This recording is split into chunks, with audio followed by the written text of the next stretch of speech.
Yeah, absolutely. Hello, I'm Duncan here at the University of Gloucestershire, and I'm interviewing speakers for our How Hidden Narratives Challenge Authority conference in July 2017. Let's start. Tell me who you are, a little bit about yourself. Yeah, I'm David Webster, and I've got a background in Buddhist philosophy, but I also teach things related to new religious movement and things of this sort. But I've also got interest in learning and teaching, but particularly in things related to social media as well. Thank you. Now, you're giving one of our longest talks on the day, the introductory talk. In fact, can you tell us a little bit about what you're going to say? Yeah, I think I've titled it The Curious Case of Social Media, and what I'm interested in doing is examining some of the very easy or lazy discourses about social media in relation to power and authority, and trying to get us to think in a perhaps more sophisticated and discerning way about those. So there's an easy narrative that says, those top-down, passive, broadcast model, newspaper-style ideas of spreading knowledge and truth are all gone. Now it's been completely equalised and it's horizontal, and journalists are kind of participant observers and citizenship. I think it's very easy to get entranced by that discourse, but I think it's actually much more problematic. And so you see lots of real strong attempts to control social media cleverly.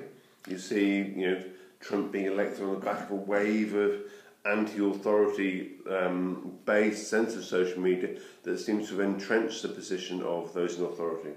So it's much more messy and complicated and problematic than people think. I want to explore some of those ideas and try and get us to go beyond our particular prejudices and stereotypes about it, which I think from the audience will have different positions, and I have different positions to what data is.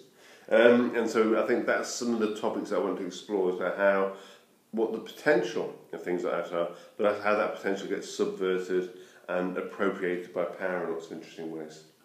That sounds great. That sounds very appropriate to the themes of the conference. I know you haven't had much time to look at the rest of the programme. Is there anything that you've seen that you're going to be very keen on? Well, I noticed we've got quite a few creative writers joining us, which is great. This is brilliant. It's always good. They're always keen to talk. Let's get them to stop. But I think I've noticed in some of the titles is people are quite interested in how we challenge authority and how we use things like transgression. Yes.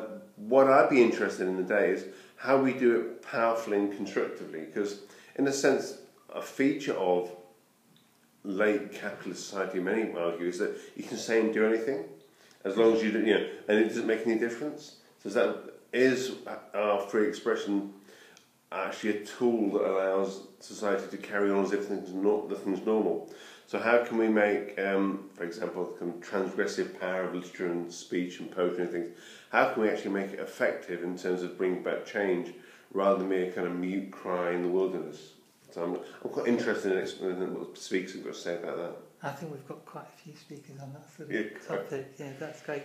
And in your own talk, what would you like the listeners to take away? One particular message, if you like. Well, the message I almost always end up giving my students take away is it's not as simple as it looks.